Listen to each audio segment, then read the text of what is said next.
हाँ, तो question number 4 में जो था, मैं वही कह रहा था कि ये 437 का क्वेश्चन है, क्योंकि इसमें मैजिस्ट्रेट के पावर के साथ कही जा रही है और उसके अलावा they are already in judicial custody, तो इसलिए इनको एडमिट ऑल। तो question number 4 is a question on 437, और इसमें कंफ्यूज नहीं होना है कि 438 भी ज्यादा लिख दो या 439 लिख दो। चाहो तो बता सकते हो कि सेक्शन बताते वक्त, लेकिन फोकस 437 पे करो, क्योंकि 437 में टोटल कई सारे पावर्स हैं। जैसे मान लो कहाँ बेल मिलनी चाहिए, अगर अक्यूज्ड ऑफ मर्डर है या जहाँ पे लाइफ इम्प्रिजनमेंट दी जा सकती है तो उसको नहीं मिलनी चाहिए। तो Recording in progress.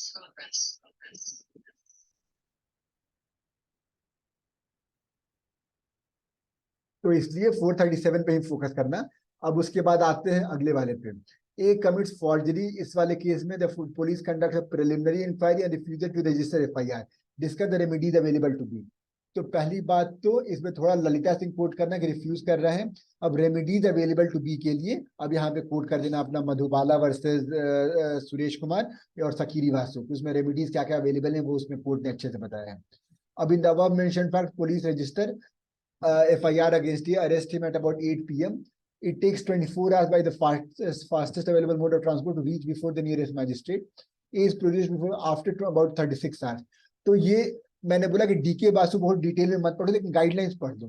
तो डीके बासु गाइडलाइंस पढ़ दोगे तो उसमें मालूम है कि 24 घंटे में प्रोड्यूस करना है, लेकिन that exclude the travel time. तो इलीगल अरेस्ट डिटेंशन नहीं है, इस तरीके से कह सकते हो। लेकिन फिर भी बता देना कि अगर ये फॉलो नहीं होता है तब वो इलीगल होगा।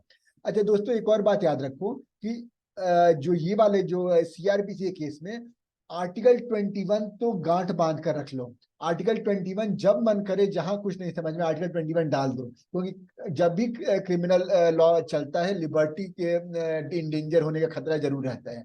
तो आर्टिकल 21, मेनका गांधी केस को याद रख लो, उसको कहीं ना कहीं कोट करते रहो। मोतीराम केस हो गया, मान चलो मोतीराम तो बेल से रिलेटेड है, लेकिन मेनका गांधी है लिबर्टी से रिलेटेड, तो मेनका गांधी केस को कहीं ना कहीं कोट करते रहो तुम लोग। उसी तरह जैसे ये इसमें सिर्फ डीके बासु मत कोट करना है, इसमें आर्टिकल 22 में लिखना है, क्योंकि आर्टिकल 22 कहता है कि 24 घंटे में प्रोड्यूस करना है। तो आर्टिकल 22 उसकी फंडामेंटल राइट वायलेट हो सकती है अगर 24 घंटे में नहीं किया, लेकिन फिर बताना कि नहीं यार वो तो exclude the time of travel है। अब 6 पे आते हैं। A file the criminal complaint against B for the, और इसके केस में what if A files an application under 156(3) before the magistrate at this stage. तो ये है विनू भाई वाला केस, और इसको अभी तुम लोग ये मेरे भरोसे अभी छोड़ दो, इसको मैं पढ़ के एक वीडियो बना देता हूँ और एक पेज का नोट बनाकर मैं डाल दूंगा ग्रुप में, तो उससे हो जाएगा। क्योंकि विनू भाई हरी भाई का जो केस है वही था कि 156(3) किस किस स्टेज तक हम यूज कर सकते हैं। ठीक है, अब क्वेश्चन नंबर 7 पे आ जाते हैं। ये एंटिसिपेटरी बेल है, सेक्शन 438। ठीक है, what if A appears before the magistrate on the service of summons. तो अगर सर्विस ऑफ समन्स पे आ जाएगा तो अब ये जैसे बता सकते हो इसमें तुम कि चीटिंग एम्बेजलमेंट के लिए है।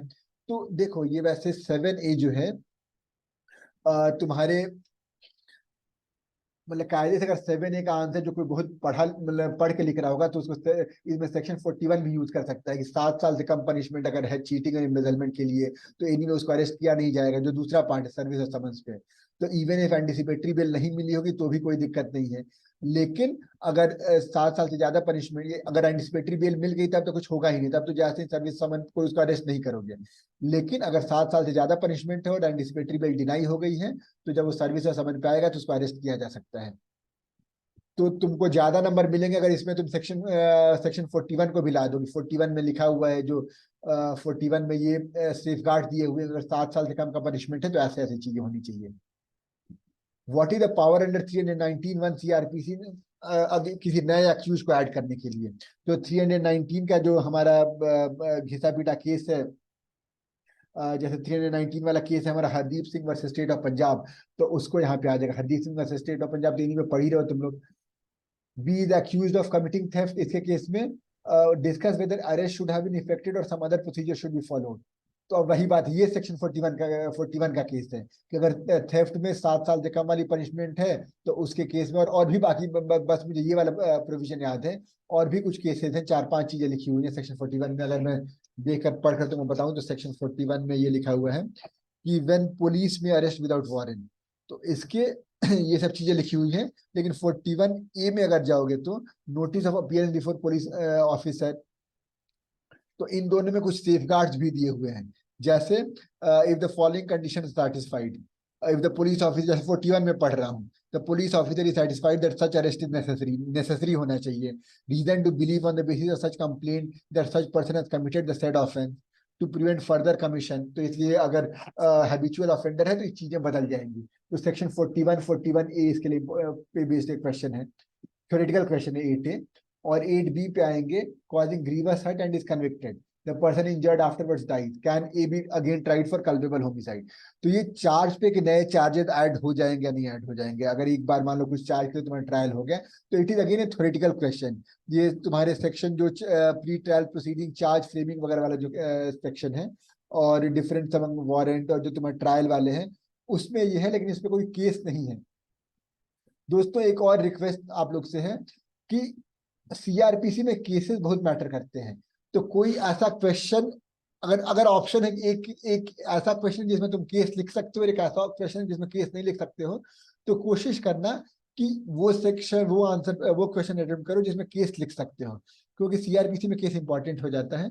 लेकिन लेट्स से कोई ऐसा क्वेश्चन, जैसे हम लोग जब 2021 में एग्जाम दे रहे थे ओबीई वाला, तो उसमें सेक्शन 167 को पूरा पूछ ही दिया था कि 167 सेक्शन में क्या सेफगार्ड दिए हुए हैं, ताकि कोई पुलिस अपने इन्वेस्टिगेशन में लैक्स ना हो जाए। तब तो हमें 167 को ही कोट करना था कि डिफॉल्ट बेल वाले जो प्रोविजन है, तो इसलिए उसमें ऐसा कर सकते हो। नहीं तो जनरली अगर जैसे मान लो 8B वाला जो केस क्वेश्चन है, तो इसमें हमें कोई केस कोड नहीं कर सकते हो। और सेक्शन, इसमें कौन कौन सेक्शन कोड करोगे, क्योंकि सेक्शन की कमी ही नहीं है, उसके 5-6 सब सेक्शन है, तो इट्स बेटर कि ऐसे क्वेश्चन को छोड़ दिया जाए। तो ये एक ब्रॉडली हमने पेपर डिस्कस किया 2022 का। हमें कुछ इंपॉर्टेंट टॉपिक्स भी मालूम चल गए। मेरे लिए आपके लिए हो गया कि मैं आपको वीनू भाई का केस एक पढ़ के वीडियो बना लूंगा और एक 1 पेज नोट भेज दूंगा। आपके लिए जो मैंने केसेस मार्क कराए हैं वो आप बस पढ़ लीजिए और वो टॉपिक आप प्रिपेयर कर लीजिए। आपके 6 से 7 क्वेश्चन के लिए तैयारी हो जाएगी। किसी को कोई कंफ्यूजन है या किसी को वो नहीं मालूम है कौन से टॉपिक इंपॉर्टेंट है तो आप पूछ लें, और नहीं तो हम इस मीटिंग को क्लोज करेंगे।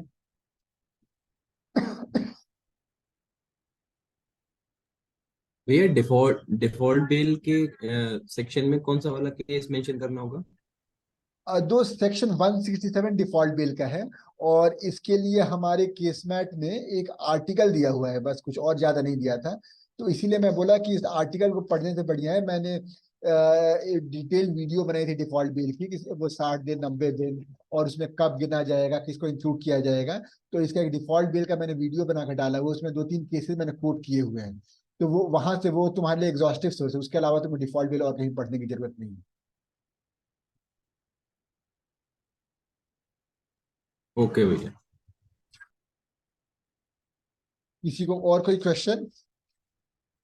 वैसे चूंकि तुमने मेरे से पूछा है तो मैं डिफॉल्ट बिल का एक बार आर्टिकल खोल ले रहा हूँ, क्योंकि मेरे अभी ध्यान से उतर गया है। लेकिन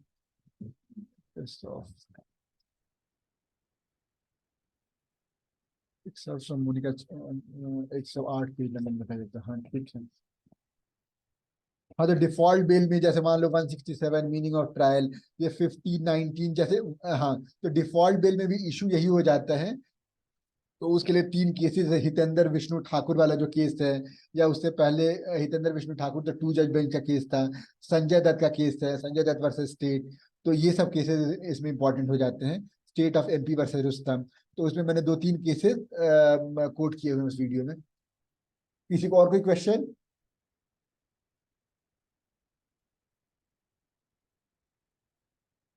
तो इस मीटिंग को मैं क्लोज करता हूँ। रिकॉर्डिंग में डाल दूंगा, पिछले वाले में थोड़ी गलती हो गई थी, कुछ मैं अनम्यूट मैंने नहीं किया था, लेकिन तुम लोग बोला करो यार, मतलब इंटरैक्टिव सेशन रहेगा। और मैं अपने केसमेंट के शुरू वाले केसेस का इंपॉर्टेंट फोटो खींच के डाल देता हूँ। उसमें मैंने डबल टिक भी लगाए हुए जो इंपॉर्टेंट है, और केसेस के बगल में मैंने लिखा भी हुआ है कि वो कौन कौन सेक्शन उसमें इंपॉर्टेंट लगते हैं, उस केस का रेलिवेंस क्या है। तो उससे तुम्हारे दिमाग में चीजें बन जाएगी, हाँ, क्या पढ़ उसमें क्या क्या बातें हुई हैं।